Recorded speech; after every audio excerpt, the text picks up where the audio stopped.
I still remember the way the courtroom felt that day. Cold, heavy, filled with an air of quiet tension. I sat in the back, my hands clenched together in my lap, watching the man who raised me stand before the judge. My father. The defendant. The charges against him were serious. A crime that, if proven, would take him away from us forever. I had heard the whispers, read the headlines, seen the way people looked at me in the grocery store. The world had already decided he was guilty. But I knew the man behind the accusations. I knew his heart. I was just a daughter, standing in the shadows of a legal battle I had no control over. I wasn't supposed to speak, I wasn't supposed to matter. But everything changed when I did. That day, the prosecutor painted my father as a monster, cold, calculated, unremorseful. I felt my chest tighten with every word. They didn't know him like I did. They didn't know the man who tucked me in at night when I was little, who worked double shifts to keep food on the table, who never once let me feel alone in this world.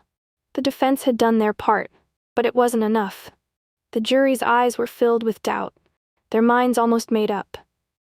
Then, just when it seemed like all hope was lost, my father's lawyer stood and turned to the judge. "Your Honor, the defendant's daughter would like to speak." A murmur spread through the room. I felt the weight of every gaze land on me. My legs trembled as I stood, my heart hammering so loudly I could barely hear anything else. I had one chance, one moment. I took a deep breath and stepped forward. As I walked to the front of the courtroom, my legs felt weak, like they might give out at any second. The judge studied me carefully, his expression unreadable. My father turned to look at me, his eyes filled with something I couldn't quite name. Fear, maybe, or love. I took a deep breath and faced the jury. My hands were shaking, so I clasped them together. I wasn't a lawyer. I didn't have fancy words or evidence to present. All I had was the truth. "My name is Anna Reynolds," I began, my voice softer than I wanted it to be. "And the man sitting over there, he's my father." I glanced at him, my throat tightening. I had never seen him look so small, so powerless. My whole life, he had been my protector. And now, for the first time, I had to protect him. "I know what you've heard in this courtroom," I continued, my voice growing stronger. "I know what the prosecution has said about him.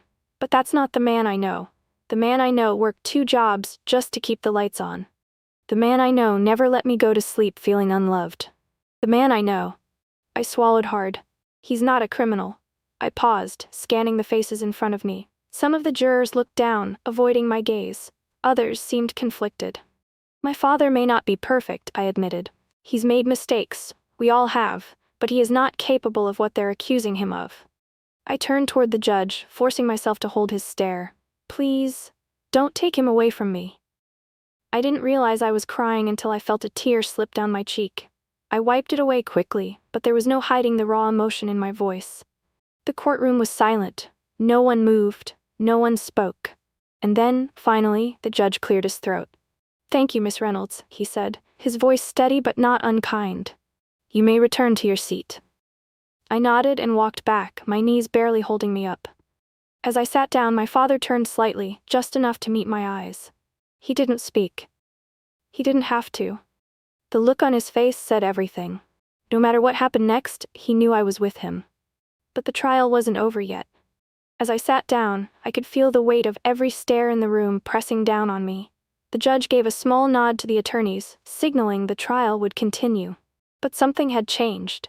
The prosecutor stood up, straightening his tie. His voice was as firm as ever, but there was hesitation now. "Miss Reynolds, I understand your love for your father," he said, addressing me even though I was no longer on the stand. "But emotions don't change facts." I clenched my fists. He was right. Love alone wouldn't save my father. But I hadn't spoken just out of love, I had spoken the truth. The prosecutor turned back to the jury. "Ladies and gentlemen, you must base your decision on the evidence presented. The law doesn't make exceptions for heartfelt speeches." My stomach twisted. I could see it, the doubt creeping back into the jurors' eyes. Then my father's attorney stood. "With all due respect, the law also doesn't ignore reasonable doubt." His voice was calm, measured. He turned to the jury, pausing for a moment before speaking again. "You just heard the words of a daughter, not rehearsed, not calculated, just raw, honest truth." He gestured toward me. That young woman has nothing to gain by speaking today, but she risked everything to do it. Why? Because she knows something that can't be written on a legal document. She knows her father. The room was silent. The prosecution has given you a story of a guilty man, my father's lawyer continued. But what if that story is wrong? What if we're about to condemn an innocent man simply because it's easier to believe the worst? He stepped closer to the jury box. The law demands proof beyond a reasonable doubt. Ask yourselves, do you have it? I held my breath as he sat down. The judge's voice broke the silence. The jury will now deliberate. And just like that, my father's fate was no longer in my hands. The hours that followed were some of the longest of my life. The jury had been escorted out, leaving the courtroom in a tense stillness. My father was taken to a holding room, and I was left sitting alone, the hum of whispered conversations filling the space around me. I watched people come and go. Lawyers discussing strategy, reporters scribbling notes, strangers who had no idea how much this trial meant to me. To them, it was just another headline, another case to debate over dinner. But to me, it was everything. Every tick of the clock echoed in my ears, each second stretching into eternity. I couldn't eat, couldn't drink, couldn't do anything but wait and pray. My mind wandered to simpler times, the days when my father would chase me around the backyard, his laughter filling the air as I squealed with delight. The nights we spent on the porch, him with his coffee, me with my hot chocolate, watching the stars blink into existence. How could those moments be twisted into something dark? How could anyone believe he was capable of such terrible things? The door opened, and I snapped back to the present. The jurors filed in, their faces blank, revealing nothing of their decision. My heart raced, pounding against my ribcage like a drum. The judge called everyone to order, his gavel striking down with a finality that sent a shiver through me. My father was led back into the room, his hands trembling ever so slightly as he sat down. The foreperson of the jury stood, a folded piece of paper clutched tightly in their hands. My breath caught, tears prickling at the corners of my eyes. As the judge asked for the verdict, I closed my eyes, whispering one last plea into the silence of my heart. Please, let them see the truth. The room felt impossibly still. I could hear my own heartbeat, feel the weight of the moment pressing down on my chest. My father sat motionless beside his lawyer, his hands clasped tightly together. He looked calm, too calm, but I knew better. I knew the storm that must have been raging inside him. The jury foreperson unfolded the paper, cleared their throat, and spoke the words that would change our lives forever. We, the jury, find the defendant. A pause. A breathless, agonizing pause. Not guilty. For a second, I didn't react. The words floated in the air, but my mind couldn't catch them. Then, like a dam breaking, the realization crashed over me. Not guilty. A sharp sob escaped my throat before I could stop it.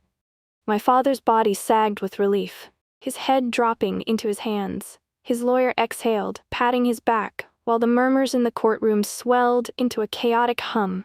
Tears streamed down my face as I clutched my chest, as if holding on to my heart to keep it from bursting. I turned to look at the jury, searching their faces for something. An explanation, a sign that they had seen the truth in my words. Some met my gaze with small, knowing nods. Others simply looked away. The judge gave a formal nod. The defendant is free to go.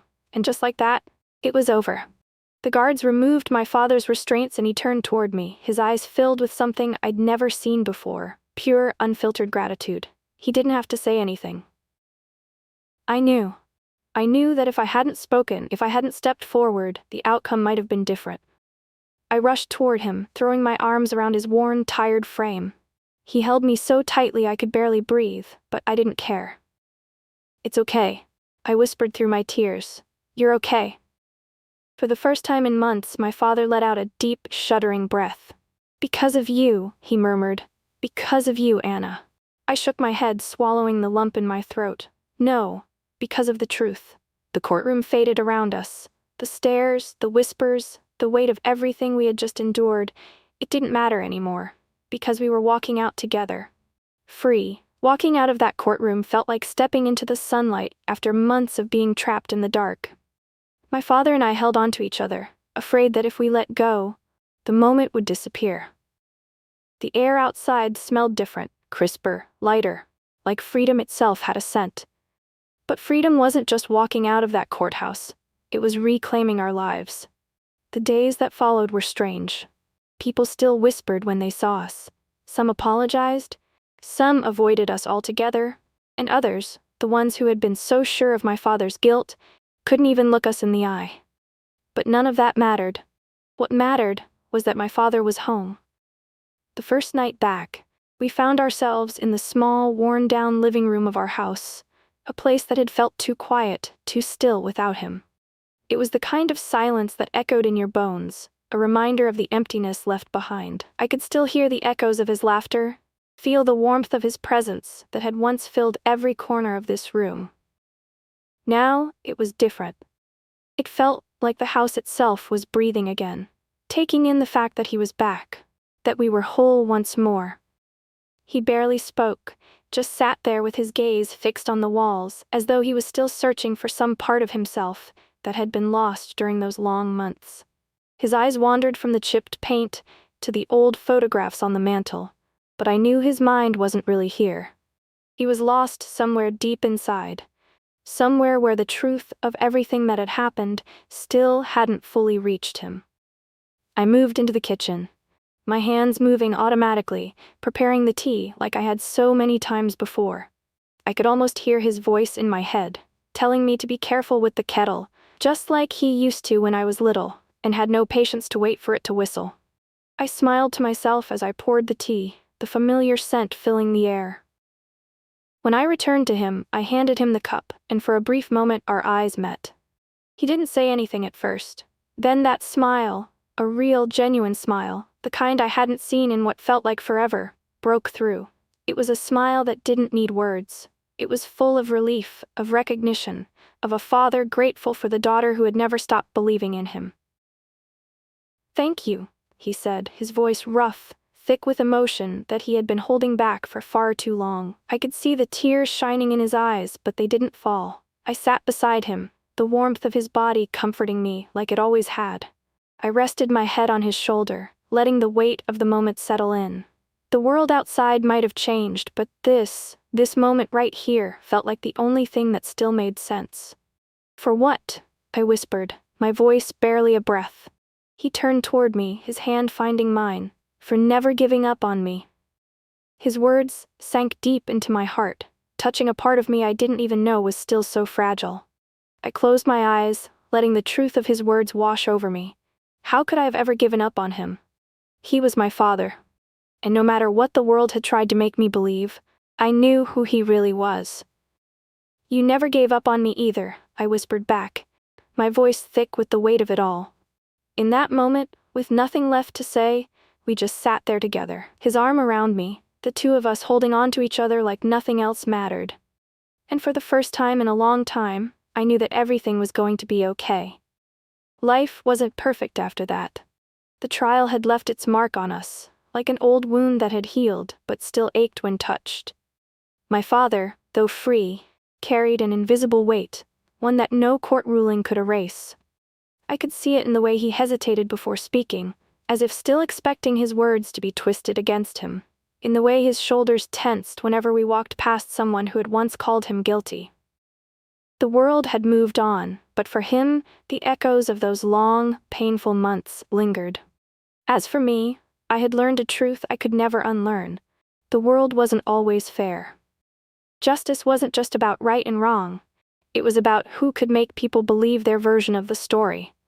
And for a terrifying moment, I had seen how close we came to losing, not because my father was guilty, but because it had been easier for some to assume he was. That realization had hardened something inside me, but it hadn't broken me. If anything, it had made me stronger. But through it all, we had something more powerful than doubt, something that no accusation or courtroom battle could take from us. We had the truth. And in the end, that was enough. That night, as I sat beside my father on the old couch that had once felt too big without him, I listened to the soft hum of the night outside, the distant chirping of crickets, the occasional rustle of the wind through the trees. The silence between us wasn't heavy anymore. It was peaceful. He didn't need to say anything, and neither did I. For the first time in a long time, I wasn't afraid of what tomorrow would bring. We had survived the storm. And now, it was time to start living again. Hey there, I hope you enjoyed the story. If it touched you or made you feel something, don't forget to hit that like button and share it with your friends. I'd love to hear your thoughts, so drop a comment below. I always love reading what you have to say. And if you want to see more emotional, real stories like this, make sure to subscribe and turn on the notifications so you never miss a new video. Your support means the world to me. Thanks for being here.